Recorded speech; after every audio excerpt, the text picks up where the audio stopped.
Looking into 2016, I expect global growth to remain relatively subdued, but the risk of an outright recession remains relatively low. I think developed markets will continue their growth leadership, with the US and the UK delivering roughly the same growth rates that we saw in 2015. And at the same time, Europe and Japan are likely to deliver some acceleration throughout the year. And even though the headwind from relatively weak global demand will weigh on global trade and manufacturing, the developed markets consumer will continue driving growth, especially as the labor market progress continues across the board.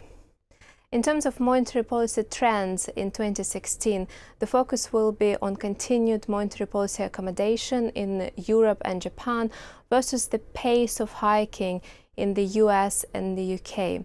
But because I expect inflation to remain relatively subdued and perhaps to pick up only gradually through the year, the tightening cycle delivered by the Federal Reserve and by the Bank of England is likely to be very slow and very shallow, allowing those economies to continue growing for now. I expect the emerging market outlook to remain relatively challenging in 2016. The three main headwinds, including a slowing China, structurally low commodity prices, and also tighter financial conditions globally, will continue weighing on their growth.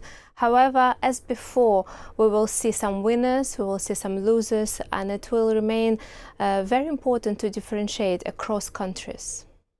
There is a number of risks to focus on going into 2016.